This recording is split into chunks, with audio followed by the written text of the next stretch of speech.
Let's just talk about a bunch of pitching up next on Fantasy Baseball Today in 5.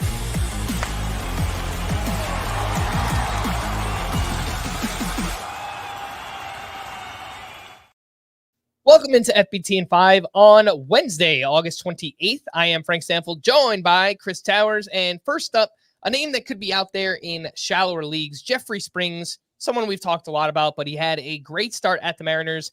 5 shutout innings, 1 hit, 2 walks, 9 strikeouts in this one. Still only 71% rostered. So again, 10-team leagues, some shallower points leagues. Jeffrey Springs could be out there.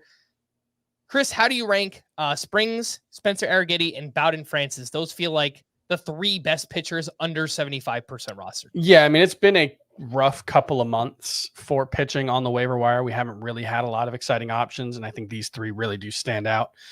I think I would probably go Arrighetti, Francis, and Springs. And the only reason Springs is last is not because I think he's the worst of the 3. He might actually have a higher floor than Arrighetti or Francis. The problem is, even on a very efficient day, when he had 1 walk and 1 hit and 2 walks through 5 innings, shut out the opponent, only threw 79 pitches, and he only gets through 5 innings. That's the concern here, is he hasn't gone more than 5 innings in any of his starts.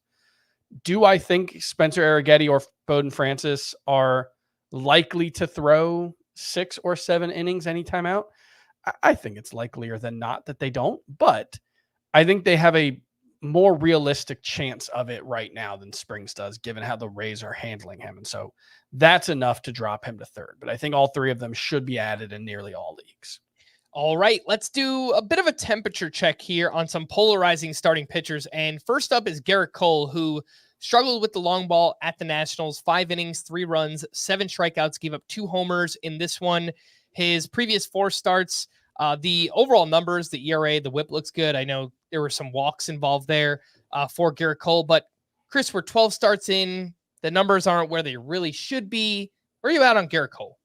Yeah, I mean, this is one that, like, if you divorce the name from what he's doing, it would be fairly straightforward to just say, this guy's fine, but he's not really a difference maker, right? Like, he's got a FIP right around 4. ERA is not far from 4.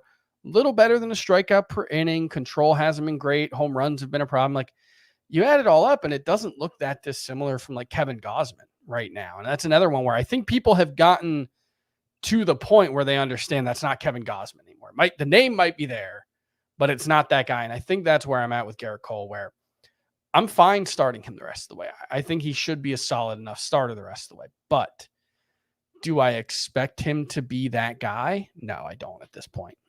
Let's talk about Sean Manaea, who has been racking up strikeouts lately. 6 2/3 innings, 3 runs, 11 strikeouts up against the Diamondbacks. And he now has 9 or more strikeouts in 4 of his last 6 starts. And if you look at his last 14 starts overall, 2.93 ERA, 0.99 whip, 89 strikeouts over 83 innings pitched. I know for a lot of his career, Chris, he's just kind of been a middling, streaming type starting pitcher, Sean Manaea. I'm starting to think if maybe he's kind of unlocked something here with the New York Mets. Yeah, it's tough because this is a guy in Sean Manaea who has had stretches in his career where he's been very good. You know, you say it's like overall he's pretty middling. And yeah, you look at the ERA most seasons, it ends up being pretty close to 4, if not a little higher. But then you look under the hood and it's like 2021, he had a 3.19 ERA and more than a strikeout per inning in the first half. And then he fell apart. Now, I think that's the issue here, is that there have definitely been excellent stretches throughout Sean Manaea's career.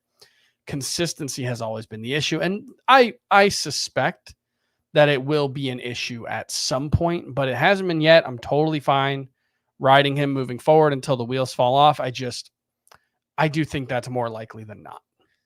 All right, Chris, I will give you the option. Who would you rather wrap up with, Justin Verlander or Jack Flaherty? Let's do Justin Verlander. All right, so Justin Verlander, not so good in his second start back from the IL at the Phillies. 5 innings, 4 runs, 3 strikeouts there. And I think it's totally reasonable, again, second start back, facing this Phillies lineup, for him to have a bit of a clunker here. But same question, where are you at? How do you feel? Is Justin Verlander just a matchups play at this point?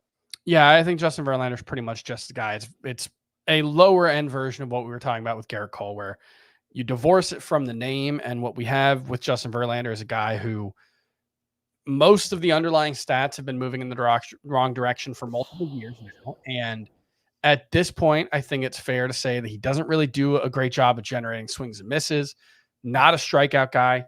Has still remained over the past couple of seasons a very good quality of contact guy. And so, you can make that work with good control, which I think he will have. But yeah, I can't view Justin Verlander as a must-start pitcher. I don't expect him to be a difference maker. And even if he goes out in his next start and looks really good and strikes out 9, I'm not really going to be moved to buy in too much.